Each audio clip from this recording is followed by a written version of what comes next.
Most people believe that growing an orchard requires acres of land, a tractor, and a back made of steel, but that single lie has kept thousands of families from the true food security that only fruit-bearing perennials can provide. In an era of skyrocketing fruit prices and empty shelves, the most revolutionary thing you can do is turn your small balcony, patio, or even a shaded porch into a high-yielding food forest. Today, I am going to reveal 15 incredible fruit trees that thrive in pots, love the shade, and are perfectly suited for the lazy or senior gardener who wants maximum calories with minimum bending. But before you buy a single sapling, you must understand the cold root rule, a forgotten piece of horticultural wisdom that determines whether your tree thrives for 30 years or dies in its first winter. Before we unlock the gate to your miniature orchard, I want to hear from you. Tell me in the comments, where in the world are you watching from? And if you only had room for one fruit tree in a pot, what would it be?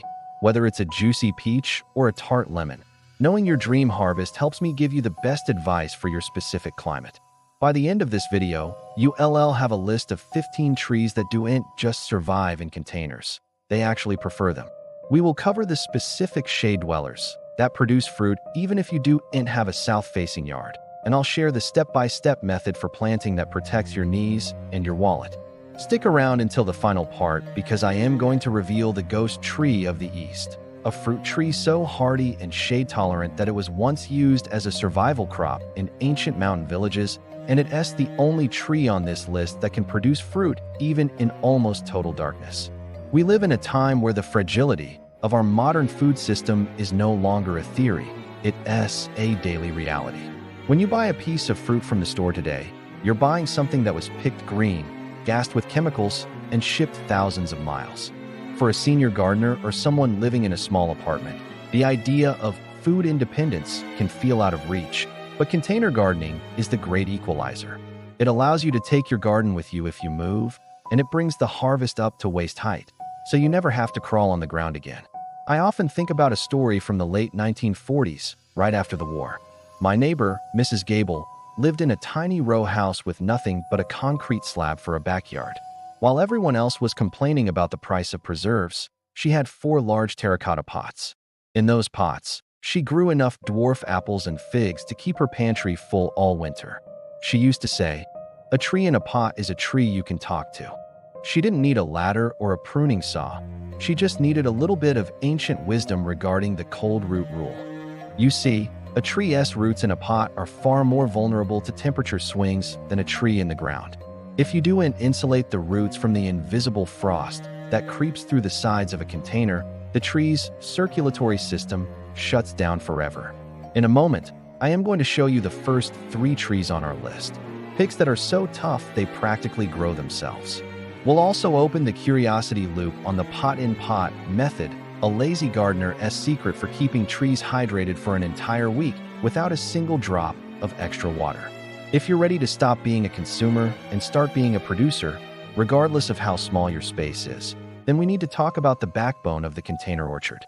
The first tree on our list is perhaps the most iconic plant once harvest forever candidate for small spaces, the fig. Specifically, look for varieties like the Chicago Hardy or the Brown Turkey. Figs are a miracle for the lazy gardener because they actually prefer having their roots restricted. In the ground, a fig tree can become a sprawling giant that spends all its energy on leaves. But in a pot, the root-bound environment signals the tree to stop growing wood and start producing sugar. For someone with a small patio, this is the ultimate win. You get a manageable, beautiful tree that pours its heart into the fruit. Figs are incredibly resilient. They can handle a fair amount of neglect, and once they are established, they are quite drought tolerant. For seniors, the harvest is a dream. The fruit grows at eye level and requires no peeling or complex processing. You just pick and eat. From a survival standpoint, figs are a superfood that can be dried and stored for months, providing a dense source of calories and minerals when other food is scarce. In ancient Rome, figs were considered a staple for the common people because they were so easy to grow and so reliable. If you have a corner that gets at least 6 hours of sun, a potted fig will be your most loyal companion. Next, we have to talk about the Calamandan orange.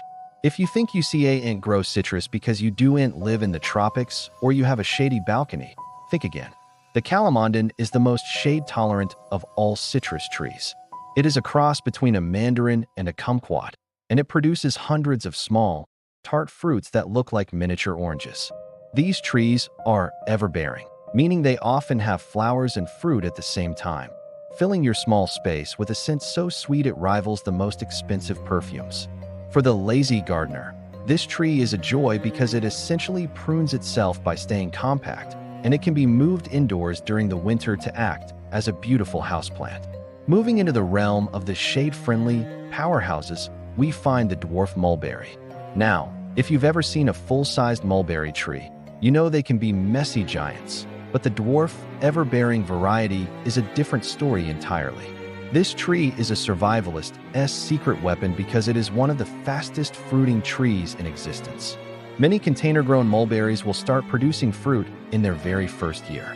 For the gardener who doesn't want to wait 5 years for a harvest, this is your number one pick. Mulberries are incredibly high in antioxidants and vitamin C, making them a vital famine food that can support your immune system when fresh produce is hard to find. The dwarf mulberry is exceptionally lazy because it is nearly impossible to kill. It handles pruning with ease, so you can keep it as a small bush at waist height, making it perfect for those with limited mobility. It doesn't mind a bit of shade, especially in the hot afternoon, which actually helps keep the berries juicy. Historically, mulberries were the backbone of the silk industry, and in many cultures, they were planted near the home so the children could snack on them all summer. In a pot, they become a contained, high-output factory of sweetness. But before we go further, we must address the cold root rule I mentioned earlier. This is the make-or-break moment for any container orchard. When a tree is in the ground, the earth acts as a massive thermal battery, keeping the roots at a stable temperature. In a pot, however, the roots are separated from the freezing air by only an inch of plastic or ceramic. If the roots hit a certain kill temperature, the tree will die, even if the top looks fine. The rule is simple.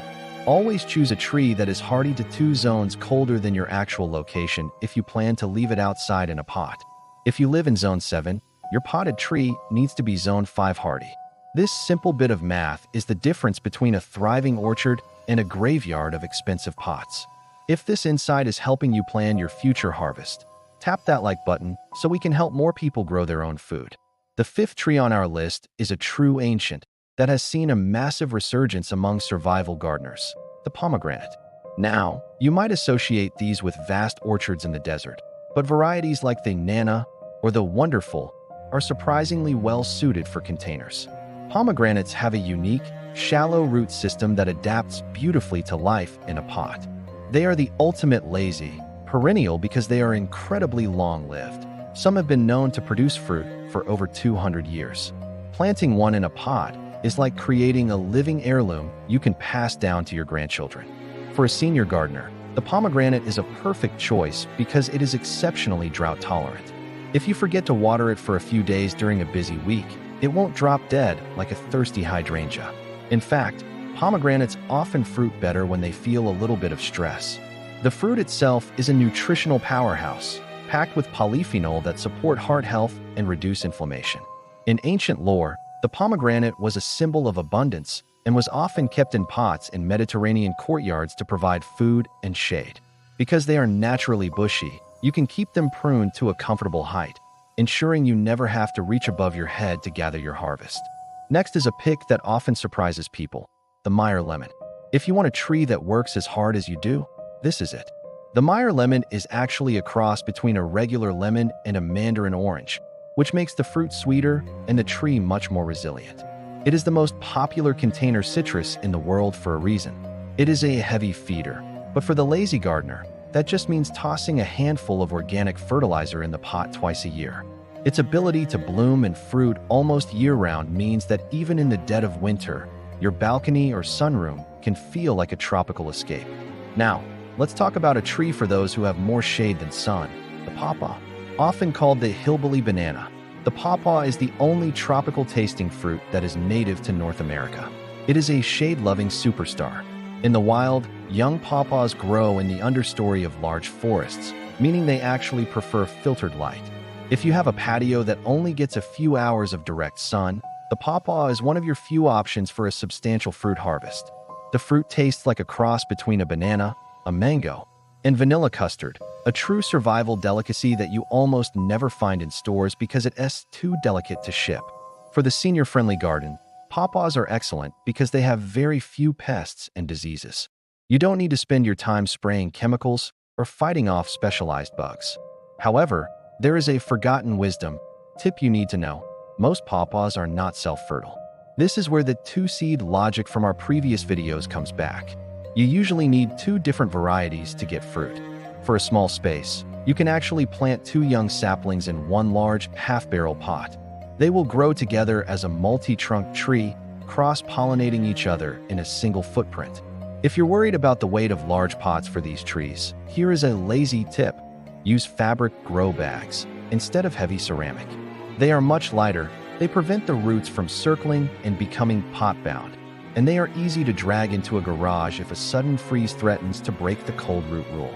Stick with me, because in a moment, we're going to cover the columnar apple, a tree that grows like a living telephone pole and produces full-sized fruit in a space no wider than a dinner plate. The columnar apple is a modern miracle built on ancient mutation. Usually, an apple tree wants to branch out wide, demanding a huge footprint in your yard. But columnar varieties, like the North Pole or Scarlet Sentinel, grow straight up like a green pillar.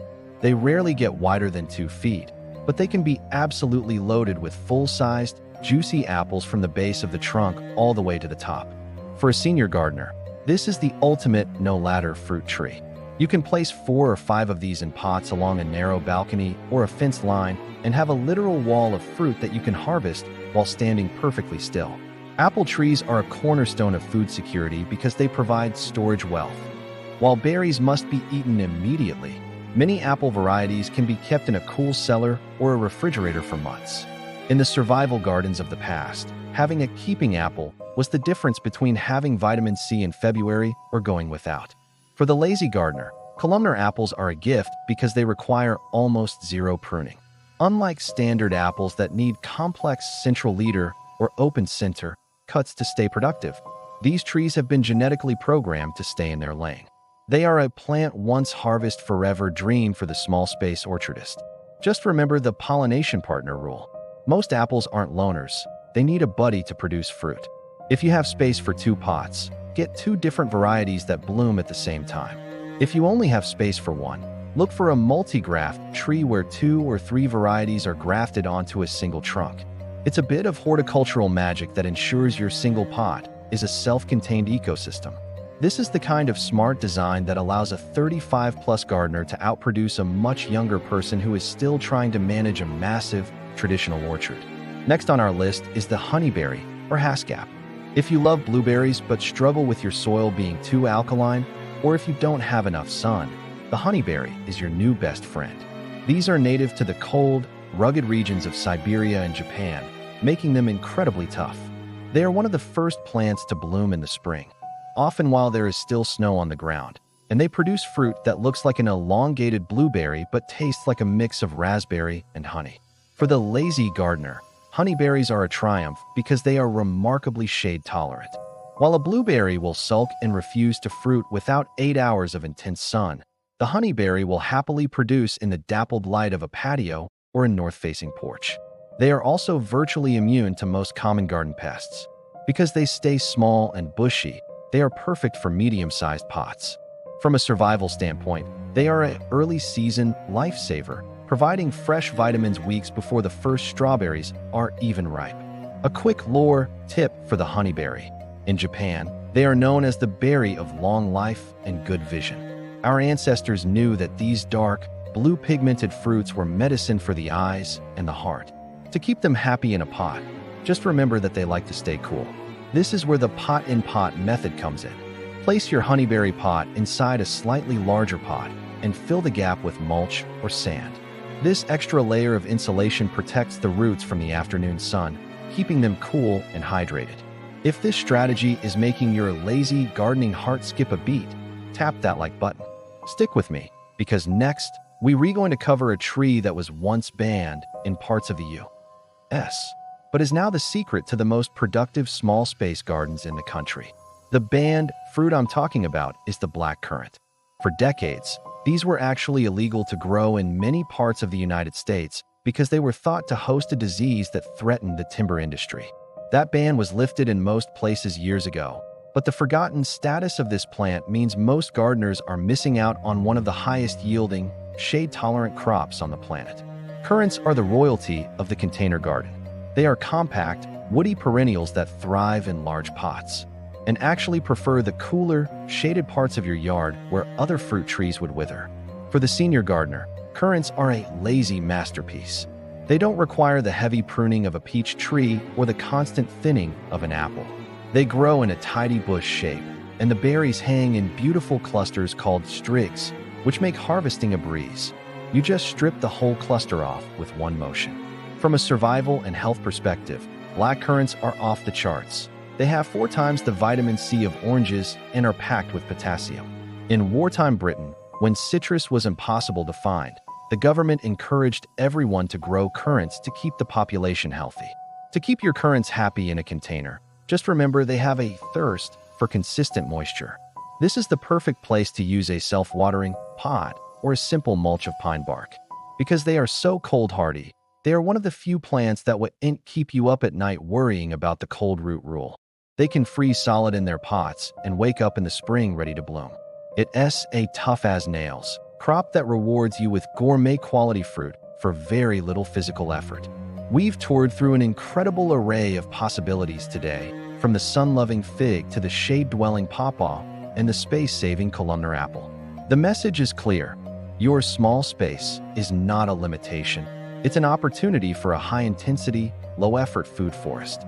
By following the cold root rule and choosing trees that match your specific light conditions, you are building a resilient, living pantry that can feed you for decades. You're choosing a path where you work with nature's design, rather than fighting against your own back and joints. If you forget everything else we've discussed, remember this. The best time to plant a fruit tree was 20 years ago, but the second best time is today. Don't wait until you have the perfect yard or the perfect weather. Start with one pot. Start with a Meyer lemon on your windowsill or a dwarf mulberry on your porch. That one tree is your first step toward true food independence and a legacy of health. I want to know, after seeing these 15 options, which one is going to be the founding tree of your container orchard? Are you going for the tropical taste of the pawpaw or the reliability of the hardy fig? Tell me in the comments. And don't forget to share your country or climate zone. If this video gave you the confidence to start your own miniature orchard, please like, subscribe, and hit that bell so you never miss a lesson in forgotten wisdom. If you want me to do a video on the 10 best famine foods you can grow in a 5-gallon bucket, comment bucket below. Until next time, grow small, eat big, and keep your legacy alive.